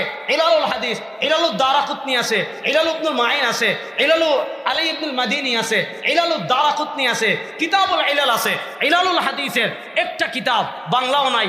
আসমাউল আসমাউর রিজালের শত শত কিতাব, অর্থাৎ একটা হাদিস সহিহ নাকি জয়ীফ এটা জানতে হলে সবচেয়ে গুরুত্বপূর্ণ কাজ কি? এই হাদিসের সনদ পর্যালোচনা করা, এই হাদিসের সনদে ব্যক্তি যারা আছেন তাদেরকে পর্যালোচনা করা। সনদ পর্যালোচনা করতে হলে আসমাউর রিজালের কিতাব লাগে। আসমাউর রিজালের একটা কিতাব বাংলা নাই। তাহজিবুত তাহজিব ইবনে হাজারের বাংলা নাই, তাকরিবুত তাহজিব ইবনে হাজারের বাংলা নাই, তাহজিবুল কামাল ইমাম আবুল হাজ্জাজ মিজ্জির বাংলা নাই, ইমাম জাহাবির আল কাশিফ বাংলা নাই, সিয়ারু আলামিন নুবালা বাংলা নাই, ইমাম জাহাবির মিজানুল ইতিদাল বাংলা নাই, ইমাম ইবনে হাজারের লিসানুল মিজান বাংলা নাই, ইমাম ইবনে আদির আল কামিল বাংলা নাই, ইমাম উকাইলের যুআফা বাংলা নাই, ইমাম ইবনে হিব্বানের কিতাবুস সিকাত বাংলা নাই, ইমাম ইবনে হিব্বানের কিতাবুল মাজরুহিন বাংলা নাই, ইমাম বুখারীর আত-তারিখুল কবির বাংলা নাই, ইমাম বুখারীর আত-তারিখুস সগীর বাংলা নাই, ইমাম ইবনে সাদের আত-তাবাকাত বাংলা নাই, ইমাম ইবনে কাসিরের আল বিদায়া ওয়ান নিহায়া এটা মনে হয় বাংলা আছে। এবার হাদিসের আসমাউর রিজাল জানতে হলে কোন কিতাব বাংলা নাই। মুস্তালাহুল হাদিসের দু চারটা কিতাব না হয় বাংলা আছে, বেশিরভাগ কিতাবের বাংলা নাই। মুকাদ্দিমা ইবনে সালাহের বাংলা নাই, ফাতহুল মুগীসের বাংলা নাই, তাদরিবুর রাবির বাংলা নাই, তোমার আল কিফায়া ফি ইলমির রিওয়ায়া বাংলা নাই, মালা ইয়াসাউল মুহাদ্দিস জাহলুহু বাংলা নাই। শত শত কিতাবের বাংলা নাই। একটা হাদিস জানতে হলে সবার আগে প্রয়োজন আপনাকে আরবি জানতে হবে। এবার যে আরবি পড়তে পারে না, সূরা ফাতিহাই পড়তে পারে না, আমাদের বাংলাদেশে যে যত মূর্খ সে তত বড় আহলে হাদিস। মানে যে সূরা ফাতিহা মানে সূরা ফাতিহা আরবিটা শুদ্ধ করে পড়তে পারে না। যেমন আপনি যদি তারে বলেন ভাই আপনি হাদিস পারেন কি না, আহলে হাদিস কি না, এই আলোচনা তো পড়ে আপনি আহলুল হাদিস, মানে আপনি তো হাদিস পড়েন। এক কাজ করেন, খুলেন তো দেখি 1 পৃষ্ঠা পড়েন তো, দেখবেন ওই এবার ঈদে দেখলাম এক শায়েখ, কিয়ামত যা মানে হবে না, দেখেন এক শায়েখের সহিহ হাদিসের ঈদের নামাজ ভাইরাল হয়েছে, যে তিনি সহিহ হাদিসের ঈদের নামাজ পড়ছেন। ঈদের নামাজ পড়তে গিয়ে আল্লাহ না করুক কমসে কম এতটুকু কোরআন বিশুদ্ধ করা সব মুসলমানের জন্য ফরজে আইন। যতটুকু কোরআন বিশুদ্ধ করলে নামাজ আদায় হয়, ফরজ নামাজ আদায় হয়ে যায়, এতটুকু পরিমাণ তিলাওয়াত বিশুদ্ধ করা সব মুসলমানের জন্য ফরজে আইন। ওয়ারাত্তিলিল কোরআন তারতিলা আসেনি তো বেচারা, আমি দেখলাম অবাক হয়ে গেলাম যে সে শায়েখ, তার আইডি হইল শায়েখ অমুক, আমি নাম বলছি না, আবার সে নিজেই তার আইডিতে প্রচার করছে। আর তিলাওয়াতের এমন বেহাল দশা, তিলাওয়াতের এমন বেহাল দশা যে মরা গরু উঠেও দৌড় দিবে। এটা একটা কথার কথা, প্রবাদ বললাম, মরা গরু তো জীবিত হয় না, এটা প্রবাদ বললাম, মানে এই বেহাল দশা। অথচ দেখেন তারাবির নামাজে 6 তাকবীর নাকি 12 তাকবীর, এটা তানাউয়ে সুন্নাহ, 6 তাকবীর দিলেও নামাজ হবে, 12 তাকবীর দিলেও নামাজ হবে। 6 তাকবীর দিলে নামাজ সহি হবে, এটা 6 তাকবীরের হাদিসে সহি। এটা বাংলাদেশের শায়েখ আবু বকর জাকারিয়া বলেছেন, নাসিরউদ্দিন আলবানী রাহিমাহুল্লাহ বলেছেন, আরো অনেক আহলে হাদিসগণ বলেছেন। তো 6 তাকবীর 12 তাকবীর এটা তানাউয়ে সুন্নাহ, সুন্নাহর ইখতিলাফের পিছনে পড়ে গিয়ে নামাজে আমিন জুড়ে বলা, আসতে বলা, আমিন জুড়ে বললেও নামাজ হবে, আসতে বললেও নামাজ হবে, না বললেও নামাজ হবে। দেওত্তরে আসতেও না জুড়েও না বলবোই না, তো কি হয়েছে বুঝেন? এক হুজুর বলে জুড়ে বলতে, আর এক হুজুর বলে আসতে বলতে, যার বলবোই না। হবে কি হবে না? কথা বুঝেন, হবে কি হবে না? তাহলে দেখেন এগুলা তানাউয়ে সুন্নাহ, তানাউয়ে সুন্নাহর পিছনে পড়ে সাধারণ মানুষের অন্তরে সন্দেহ সৃষ্টি করতে গিয়ে এমন এমন শায়েখ বের হয়েছেন, এমন এমন শায়েখ বের হয়েছেন যারা উম্মার আকীদা সংশোধনের চিন্তায় খবর নাই, উম্মার আকীদার সংশোধনের চিন্তা এতটা বেকারার হয়ে গিয়েছেন যে নিজেদের ফরজ পরিমাণ তিলাওয়াত শুদ্ধ করার খবর নাই। এটাকে বলে ইবলিসের নেকসুরতের ধোঁকা। এমন ধোঁকায় আমাদের সমাজের কিছু শিক্ষিত ভাইয়েরা আছে না নাই? হ্যাঁ, আব্দুর রাজ্জাক বিন ইউসুফের মতো যদি হন, ওনারা জিজ্ঞেস কোরআন তিলাওয়াত অশুদ্ধ হলে কি, তো বেচারার তো কোরআন তিলাওয়াত ভুল। আব্দুর রাজ্জাক বিন ইউসুফ সাহেবের তিলাওয়াতের এমন বেহাল দশা, এখন কিছুটা ভালো হয়েছে। এর আগে যে অবস্থা ছিল, নামাজ হয় কিনা আমার সন্দেহ আছে। কারণ ফুকাহা একরামের বক্তব্য হলো, কেউ যদি কোরআনে এমন অশুদ্ধ তিলাওয়াত করে যে অশুদ্ধ তিলাওয়াতের কারণে অর্থ বিকৃত হয়ে কুফরের দিকে চলে যায়, নামাজ ফাসিদ হয়ে যায়। তো আমাদের অবস্থা হলো এরকম যে এখন বাংলাদেশে আমি যেটা বললাম, একটা হাদিস তাখরিজ করতে হলে, একটা হাদিস সহিহ জয়ীফ জানতে হলে, একটা হাদিস সম্পর্কে বুঝতে হলে এতগুলো বিষয় লাগে।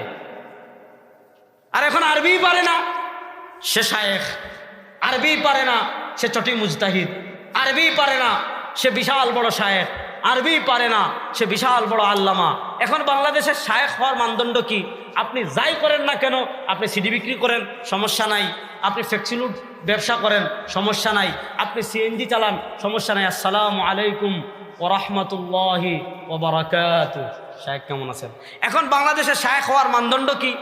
যে আপনি সিডি বিক্রি করেন সমস্যা নাই, যা করতে পারেন সমস্যা নাই, একটা মোবাইল কিনবেন, তারপর একটা মাইক্রোফোন, বয়া মাইক্রোফোন 1100 টাকা দিয়ে কিনবেন, তারপর আপনি বলবেন রমাদান শরীফে তারাবি পড়া বিদআত, এটা করা বিদআত, এটা করা বিদআত, এটা করা যাবে না, ইমাম আবু হানিফার এই ভুল, ইমাম শাফিঈর এই ভুল, এটা ভুল, এটা ভুল। দেখবেন কিছুদিনের ভিতর আপনি বিশাল বড় শায়েখ হয়ে গিয়েছেন। আল্লাহ এ ধরনের ফিতনা থেকে আমাদেরকে হেফাজত করুক, সবাই বলে না আমিন। আমার খুব কাছের মানুষ এবং খুবই শ্রদ্ধাভাজন আমাদের উলামায়ে দেওবন্দের একটা প্রদীপ, আল্লাহ রাব্বুল আলামিন উনাকে যেন সুস্থতার সাথে নেক হায়াত দান করেন, সবাই বলে না আমিন। আচ্ছা, উনি যেহেতু আসছে, যেখানে বাতি জ্বলে ওখানে মোমবাতির আর কোনো দাম নাই, তো আমি শেষ করে দিচ্ছি। তাহলে বোঝা গেল এই আয়াত থেকে আমরা কি বুঝলাম? এই আয়াত থেকে আমরা এটা বুঝলাম যে ইসলামী শরিয়ার কিছু বিষয় এমন আছে যারা উলুল আমর, তারা ইস্তামবিতুনাহু, ইস্তিমবাত করে বের করবেন। এবার বলেন, কোরআন সুন্নাহ রিসার্চ করে বের করার যোগ্যতা আমাদের আছে? নাই। তাহলে কোরআন সুন্নাহ রিসার্চ করে বের করার যোগ্যতা আমাদের নাই, তাহলে আমরা কি করব? দেখেন, ইমাম আবু বকর জাসসাস রাহিমাহুল্লাহ এই আয়াতের ব্যাখ্যায় লিখছেন যে এই আয়াত থেকে আমরা কয়েকটা শিক্ষা পাই। এর ভিতর একটা শিক্ষা হলো ওয়ামিনহা আন্নাল আম্মি আলাইহি, যারা জনসাধারণ, সাধারণ পাবলিক রিসার্চ করে বের করার যোগ্যতা নাই, তারা কি করবে? তাদের উপর আবশ্যক হলো তাকলিদুল উলামা ফি আহকামিল হাওয়াদিস। ওই যে নিত্য নতুন যত বিষয় আসবে, নিত্য নতুন হাওয়াদিস বলছিলাম, অর্থাৎ যেগুলো মানসুস আলাইহি না, যেগুলোর সরাসরি সমাধান নসে পাওয়া যায় না, কোরআনে পাওয়া যায় না, সুন্নায় পাওয়া যায় না, এগুলার ক্ষেত্রে কি করবে? যারা গবেষণা করে বের করেন, সাধারণ যারা পারে না, যারা পারে তাদের অনুসরণ করবে। ওই যে আমরা যারা পারি না, যারা পারে তাদেরকে অনুসরণ করি, ওই পারাটাকে আরবিতে বলে তাকলিদ, ওই পারাটাকে আরবিতে বলে তাকলিদ। আরেকটা বক্তব্য দেখাবো, এইটা দেখেই আমি আজকের মতো শেষ করব ইনশাআল্লাহ। দেখেন, এই যে বই, এটা হলো ফাতোয়া আল-লাজনা দাইমা। সৌদি আরবের একটা শীর্ষ ফতোয়া বোর্ড আছে সৌদি আরবের, যেমন আমাদের বাংলাদেশের এটা হলো কোনো কামের না। শীর্ষ ফতোয়া বোর্ড যেটা আছে, মানে জাতির প্রয়োজনে, মানে মুসলিম উম্মার যখন বিশেষ কোনো প্রয়োজন হয়, মানে গ্রহণযোগ্য কোনো ফতোয়া কখনো তারা দিতে পারে না। বৈঠক করে মাঝে মধ্যে ইসলামিক ফাউন্ডেশনে, বৈঠক করে চাটা খেয়ে যার যার মতো টাকা পয়সা নিয়ে যায়, যাক সমস্যা নাই। বাংলাদেশে যদি শীর্ষ ফতোয়া বোর্ড আপনি করতে চান, এখানে মৌলানা আব্দুল মালিক সাহেব থাকবেন, মুফতি দেলোয়ার সাহেব থাকবেন, মুফতি মিজানুর রহমান সাইদ সাহেব থাকবেন, হাটহাজারির আপনার মুফতি কেফায়েতুল্লাহ সাহেব থাকবেন, তারপরে মুফতি উবায়দুল্লাহ হামজা সাহেব থাকবেন, শামসুদ্দিন জিয়া সাহেব থাকবেন। ওনারা যে ফতোয়া দিবেন ওইটা রাষ্ট্রের সবাই গ্রহণ করবে। নচেত করে একজনের টুপি পড়ছে, তোমার বিশাল টুপি, শুদ্ধ করে আয়াতও পড়তে পারে না, বস সরকারের চামচামি করে সে রাষ্ট্রের বড় মুফতি হয়ে যায়, হয় কি হয় না? যাক, সেদিকে যাচ্ছি না। তো সৌদি আরবের এখনকার যে মুফতি, এদের কথা বলছি না, এরা তো সবাই MBS যেই ফতোয়া দেয় ওইটা মানে। এর আগে যখন বিন বাজ রাহিমাহুল্লাহ ছিলেন, শেখ সালেহ আল উসাইমিন রাহিমাহুল্লাহ ছিলেন, তখন রাবেতা আলম ইসলামের অনেক দাম ছিল। তখন সৌদি আরবের শীর্ষ ফতোয়া বোর্ড যেটা ছিল আল-লাজনা আদ-দাইমা, তারা রাষ্ট্রীয় যে সকল ফতোয়া প্রকাশ করত, ওইটা 13 খণ্ডে ফতোয়া আল-লাজনা আদ-দাইমা নামে প্রকাশিত হয়েছে। যেই বোর্ডের প্রেসিডেন্ট ছিলেন শেখ আব্দুল আজিজ বিন আবদুল্লাহ বিন বাজ, যিনি সৌদি আরবের গ্র্যান্ড মুফতি ছিলেন। তো আমাদের এ সকল ভাইয়েরা যেহেতু সৌদি আরবের ফতোয়াকে বেশি মানে, এই জন্য আমি বিন বাজ রাহিমাহুল্লাহ, এটা আমি সৌদি আরব থেকে আনিয়েছি, ফতোয়া আল-লাজনা আদ-দাইমা। এটা হলো 5 নম্বর খণ্ড, 5 নম্বর খণ্ডের 34 নম্বর পৃষ্ঠা থেকে আমি একটা ইবারত পড়ে শোনাবো, পড়ে শুনিয়ে শেষ করব। এই যেই কথা এতক্ষণ আমি এত লম্বা কায়দা করে আহকামুল কোরআন বা এই বিষয় লম্বা করে বুঝালাম, তিনি এক কথা এটা বুঝিয়েছেন। এই যেটা 34 নম্বর পৃষ্ঠায় তিনি বলেন যে নতুন এমন কোনো বিষয় আসছে যে বিষয়ের সমাধান সে সরাসরি পাচ্ছে না, যেমন সুদ খাওয়া হারাম, এইটা সে সরাসরি পেয়ে গিয়েছে, কিন্তু ডিপোজিটের ইন্টারেস্ট এইটা হারাম কিনা ওটা তার রিসার্চ করে বের করা লাগবে, সেটা সরাসরি পাবে না। এখন এটার মাসআলার সমাধান সে জানবে কেমনে? পথ দুইটা, ইনকানা কাদিরান আলা ইসতিমবাতিল আহকামি বিনাফসিহি মিন আদিল্লাতিহা, যদি সে এমন যোগ্যতা সম্পন্ন হয় যে নিজে কোরআন সুন্নাহ রিসার্চ করে বের করতে পারবে, তাহলে তো আর তার কারো কাছে যাওয়ার দরকার নাই, সে নিজে নিজে পারবে। যেমন আরিফ ভাইও পারবে না, আমিও পারবো না। এটা আবার মনে করেন না যে আরিফ বিন হাবিব সাহেব এত বড় আলেম, তিনি মুজতাহিদ, তিনি নিজে রিসার্চ করে বের করতে পারবেন, জীবনেও না। যদি বলে হ্যাঁ আমি বলবো চ্যালেঞ্জ, বের করেন, পারবে না, পারবে না। বিশ্বাস হয় তো? হয় না, দেখছেন? বিশ্বাস হয় তো? এখানে আমাদের কেউ কিনা মুজতাহিদ না। তাহলে এবার যিনি মুজতাহিদ তিনি নিজে নিজে বের করবেন। কিন্তু প্রশ্ন হলো, যে নিজে নিজে বের করতে পারবে না সে কি করবে? তার আমল করার দরকার নাই। বুঝেন? যে নিজে নিজে বের করতে পারবে না তার আমল করার দরকার নাই, তাহলে সে আমল করবে কেমনে? ওয়া ইন কানা গায়রু কাদিরিন আলা ইসতিমবাতিল আহকাম, হাওয়াদিস মানসুস আলাইহিনা, নিত্য নতুন যুগের আবর্তনে এমন মাসআলা আসছে, অর্থনীতির মাসআলা আসছে। আমি আগে বলছি ইসলামী শরিয়া শুধু আমিন জুড়ে বলা আসতে বলার মধ্যে সীমাবদ্ধ না, এমন মাসআলা আসছে সরাসরি পায় নাই। এখন যেমন আমি যে মাসআলাটা বলছিলাম, 30টা রোজা রাখে আইছে, এখানে এখন কি করবে? তাহলে এখন সে কি করবে? যদি সে না পারে কি করবে? বিন বাজ বলেন, এই যে ফতোয়া, এই ফতোয়ার রাইস আব্দুল আজিজ ইবনে আবদুল্লাহ বিন বাজ, আমাদের দেওবন্দি আলেমদের ফতোয়া না, সৌদি আরবের গ্র্যান্ড মুফতির ফতোয়া। উনি বলছেন ওয়া ইন কানা গায়রু কাদিরিন আলা ইসতিমবাতিল আহকাম, যদি নিজে নিজে গবেষণা করে বের করতে না পারে কি করবে? কাল্লাদা ইমামাম মিন আইম্মাতিল মুসলিমিন আল মুক্তাদা বিহিম, যারা পারবে না তারা আমল করার জন্য কাল্লাদা তাকলিদ করবে, ইমামান একজন ইমাম, নির্দিষ্ট একজন ইমাম, মিন আইম্মাতিল মুসলিমিন আল মুক্তাদা বিহিম, ইসলামের অনুসৃত ইমামদের থেকে যে কোনো একজন ইমামের সে তাকলিদ করবে।